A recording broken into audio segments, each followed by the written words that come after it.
Boa noite, amigo. Badaeva e a coluna Pelada como ela é do Globo, trazendo mais um craque da bola. Um dos maiores goleiros que eu tive o prazer de ver na minha vida nos meus 50 anos. Acácio. Acácio, um pouquinho da bola, como começou, como é, esse ídolo vascaíno chamado Acácio. Primeiro eu vou te dizer, pelo lado meu negativo, te dei muita alegria, né? Porque a minha época, a minha geração, que é pelo menos na minha década, né? Que a minha década foi de 80, né? Até início de 90, perdi muito Fluminense. Mas eu tive outras felicidades, né? Que não vem ao caso agora aqui. Mas a gente, né, inicia como qualquer peladeiro, né? A vida é assim, né? Do jogador de futebol é exatamente assim. Você inicia como qualquer peladeiro. E aí vai tomando proporção, você vai vendo, tomando gosto pela coisa e vai vendo que você tem condições daquilo. E dá, né, para ser um atleta, e aí você caminha, envereda por esse caminho, dá sorte que na vida, além da competência, existe, além da sorte, alguém que te empurra e te ajude, e a minha vida foi exatamente dessa forma. Eu sou campista, né, eu venho natural de Campos, rodando aí por interior do Rio de Janeiro e no final batendo no Vasco da Gama, né? Muitas glórias lá do Vasco, né? Muitas glórias lá do Vasco. Tive e as minhas glórias no Vasco foram glórias com G mesmo, porque as maiores delas foi sempre em cima do grande rival do Vasco, foi o Flamengo, né?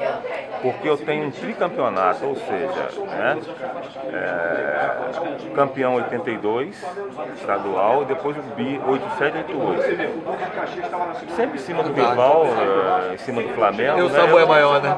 O sabor é maior. Claro que também a gente tem que ter vitórias e derrotas, né, dentro desse esporte. Contra o seu time foi sempre derrota, quase sempre derrota. Mas contra o meu rival, o Flamengo, foi sempre vitória. Tá ótimo. Eu vou fazer uma brincadeira aqui, mas não é particular a você não. Eu já perguntei isso pro Nelson aqui mesmo e outros goleiros, até o Birajara, Mota, etc. Eu perguntei pra muita gente. Você foi parar no gol porque no time de pelagem de garotos falavam que você era ruim na linha de porrada pro gol, ou foi dom desde o começo? Essa sempre é uma pergunta que não tem jeito, tem que ser feita, né? Mas a realidade, né? Eu, como fui um goleiro até de um bom nível, poderia mentir, mas não precisa isso, olha. Mas eu jogava bem na linha. E eu, na verdade, meu início não era na linha, porque eu queria correr, participar, né? O goleiro, normalmente, um jogador que fica um pouco mais parado, diante, de repente, de milhares de pessoas sendo visto, você sozinho, solitário. E era esse lado que inicialmente eu não gostava, né? Eu queria transpirar. E eu realmente jogava bem, tanto como defensor ou atacante eu ia bem. Mas como eu disse a você, nas peladas as pessoas preferiam sempre você tem que ir pro gol. E que você é a nossa garantia na pelada. Considerava dessa forma. E chegou um momento que eu vi que realmente era verdadeiro aquilo. O dom estava ali, né? E era ali que eu tinha que seguir. Esse é um caso muito semelhante do Júlio César, né? Hoje de seleção, né? Jogou muito tempo na linha, eu já joguei pelada com ele na Barra da Tijuca.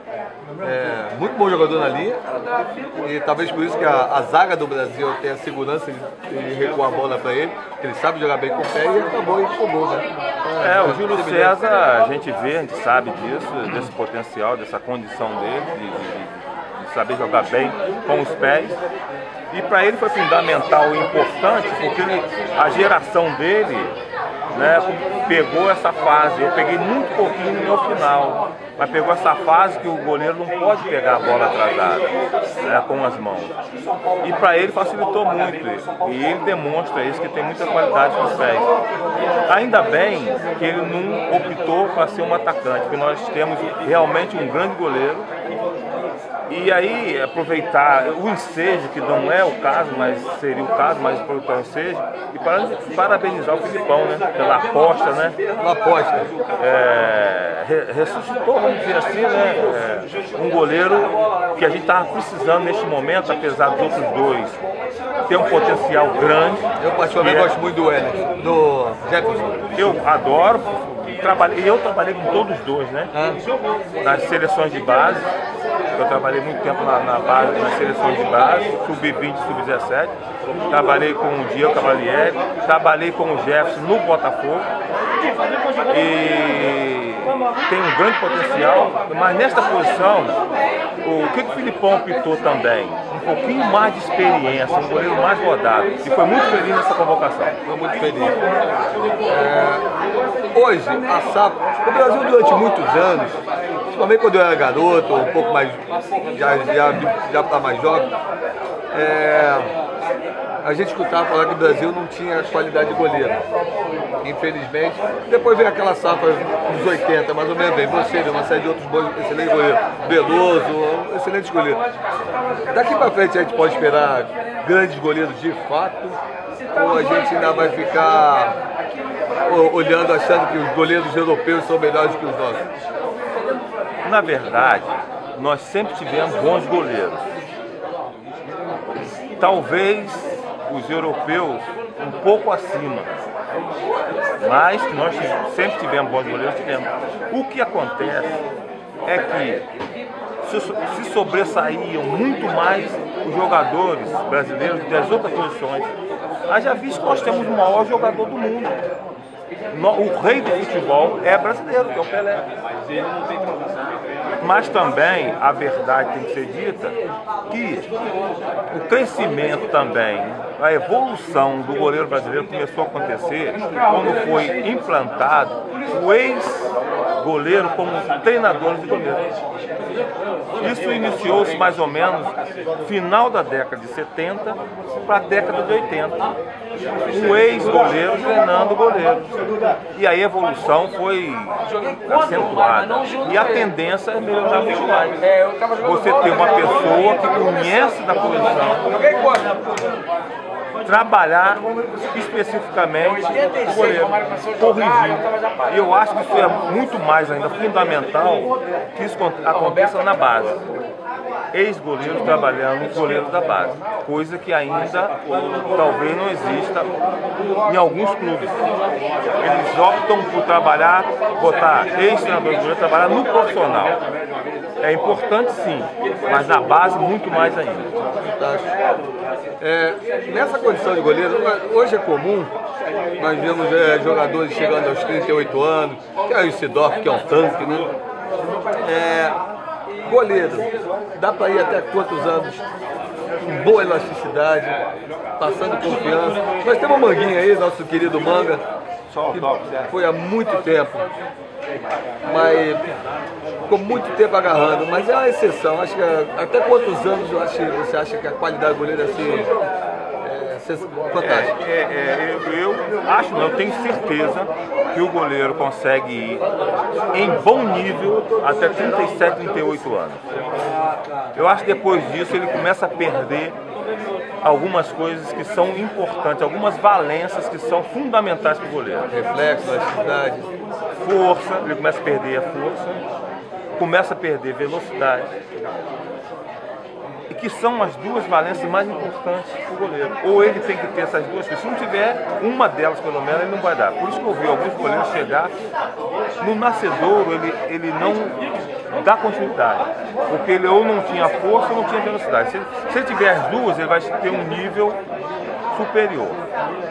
E aí ele chega um momento, com a própria idade, com o próprio desgaste, do próprio treinamento, ele vai perdendo essas valências. E aí está na hora de parar. Eu perguntei ao Gaúcho e faço a minha pergunta para você. Nós ganhamos a Copa das Confederações num jogaço. O Brasil estava favoravelmente irreconhecível. Nós não esperávamos que ia jogar tanto. Jogadores marcando, mordendo, como se diz na bola, né? Em qualquer canto do campo. Esse jogo tem muito peso dessa comoção nacional, do protesto, etc. Ou já vem mesmo da vontade só do atleta de querer ganhar? Tem tudo a ver. Não tenho dúvida disso. Porque a cobrança existia em relação às pessoas que governam o Brasil, né? isso poderia ser transferido para os jogadores, para a seleção brasileira. E eles sabiam disso, que isso poderia acontecer. Principalmente quando eles foram jogar uma decisão em pleno Maracanã. Eles sabiam que a responsabilidade deles ia ser muito redobrada. E eu espero que esse jogo que o Brasil jogou contra a Espanha seja realmente um reflexo para o Brasil na Copa do Mundo. É esta forma que tem que ser jogada. Sem egoísmo. Eu estou falando em relação aos jogadores no campo, sabe? Se doarem como se doaram, serem simples, né? Marcar quando tem que marcar, jogar quando tem que jogar. E esse é o futebol brasileiro. Eu acho que esse jogo do Brasil contra a Espanha resgatou realmente a forma do brasileiro jogar. Eu acho que esse jogo tem que ser um jogo que seja um espelho, uma referência para todo o resto, para a Copa do Mundo, para a nossa Copa do Mundo. Que aí nós começamos realmente a ter muita chance de sermos campeões dentro do Brasil. Fantástico. Acácio, são milhares de jovens, crianças, adolescentes que veem a nossa coluna, nosso blog. Eu queria que você passasse o que há de melhor em você como exemplo para que essa criançada toda que deseja viver de futebol ou está sempre ligado ao futebol, ao esporte. O que você pode dar de conselho para ele? O conselho que eu dou é baseado em cima de quê? De que o futebol, coloque na cabeça que o futebol não serve só para objetivar financeiramente. Não é o futebol, o esporte traz saúde. E, infelizmente, hoje no Brasil, acabaram-se os espaços para se jogar futebol, principalmente futebol.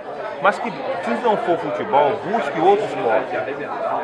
Porque esporte é saúde, é fundamental para o crescimento do ser humano.